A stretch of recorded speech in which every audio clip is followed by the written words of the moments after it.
Professora, estamos com este caso de Valdir, que fez o seu recurso da impugnação da resolução do Comitê Central do MPLA. E desde que fez a entrada desta impugnação, já lá se foram 60 e tal dias, e no dia 8, 30 dias depois de fazer a entrada da solicitação da impugnação, o tribunal admitiu a ação da impugnação.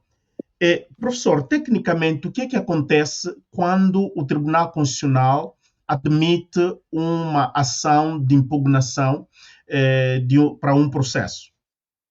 Bom, primeiro dizer que do ponto de vista constitucional, assiste legitimidade do requerente, no caso Valdir Cónego, que viu ferido os seus direitos de militante do MPLA e porque o processo, estando ele eivado de vícios de ilegalidade e inconstitucionalidade, assiste legitimidade ao requerente, abre parênteses, militante Valdir Cónego, de interpor a respectiva ação.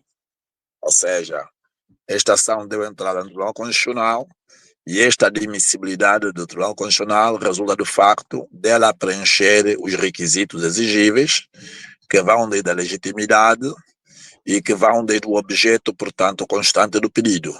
Ou seja, a ação interposta de impugnação, ela preenche os requisitos processuais e legais e certamente que o Tribunal pronunciou-se nos termos em que se pronunciou admitindo, portanto, esta ação. O que não significa que o Tribunal vai admiti-la como sendo procedente, mas admitiu porque preenchia os requisitos exigíveis pela lei orgânica do Tribunal Constitucional e, deste modo, este despacho da honorária da juíza, portanto, permitiu que esta ação fosse, portanto, introduzida em tribunal. Embora que a forma como o processo foi conduzido, os vários vícios que foram identificados neste processo preenchem todos os requisitos para que o tribunal venha declarar como sendo inconstitucional os atos praticados no processo disciplinar. É muita pena porque a internet está com muitas perturbações, porque poderíamos fazer uma vasta e larga abordagem sobre este tema, que é muito pertinente, porquanto os atos praticados pelo MPLA, portanto, neste processo, feriram, portanto, direitos e liberdades. Repare que uma das normas que fere o processo no seu todo é a norma constante do artigo 21 do regulamento, que impedia que o Valdir Cónego se fizesse presente, portanto, no órgão correspondente que instaurou, portanto, o processo disciplinar desacompanhado do seu advogado. Portanto, esta norma deste artigo estabelecia que só podia ter acesso ao processo um representante, portanto, do Valdir Cónego, desde que fosse militante do MPLA. E isto amputa o direito da ampla defesa e restringe também aqui o direito de defesa do próprio Valdir Cónego. E esta norma, sendo ela estatutária, ela é infraconstitucional. E, portanto, este tema seria melhor abordado se as condições da internet permitissem, mas vou tentar restaurar a internet para poder dar um esclarecimento adicional.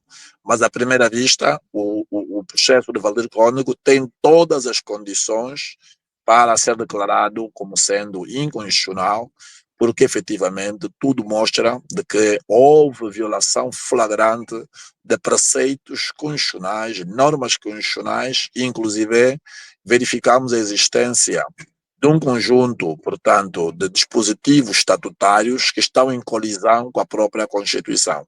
E isto leva a que o tribunal, se efetivamente o tribunal posicionar-se como um tribunal republicano, como um órgão vocacionado para dirimir conflitos em matéria constitucional, certamente que vai declarar este processo como sendo inconstitucional. Certamente que eu, até na universidade onde eu dou aulas, tivemos a oportunidade de abordar este tema, mas infelizmente por força da internet não sei se consigo fazê-lo nos próximos minutos. Não, professor, eu proporia, ou melhor dizer, proponho que possamos marcar uma outra transmissão onde poderemos estar mais à vontade, porque também o nosso tempo já correu bastante e não teremos mesmo muito tempo para continuarmos a abordar. Não sei se o professor consente, permitindo também que estejam aqui outras mentes pensantes sobre este tema, que é muito atual e muito, muito, muito pertinente, porque é a primeira Certo, vez certo, que certo. acontece. É a primeira vez que acontece. E aqui o partido MPLA está na baila. É para ver Sim, se é um então, partido. a questão deste processo veio resvalar Uhum, para esta situação, porque os instrumentos internos do MPLA, quer sejam regulamentos, quer ser outros instrutivos, eles estão todos eles feridos de inconstitucionalidade, porque os atos dos partidos políticos devem conformar-se à lei dos partidos políticos e, concomitantemente, observar-se o princípio da constitucionalidade. Mas repare que esses instrumentos, da qual vamos nos debruçar em próxima etapa, vamos poder uhum, apresentar os elementos que compõem esta inconstitucionalidade. Mas, à primeira vista, este processo reúne os requisitos e os preceitos para que seja declarado como sendo inconstitucional, porque amputou o direito da ampla defesa de Valdir Cónego e, concomitantemente, violou preceitos que são considerados como sendo fundamentais para o próprio processo constitucional, como, por exemplo, o direito da ampla defesa que lhe foi amputado.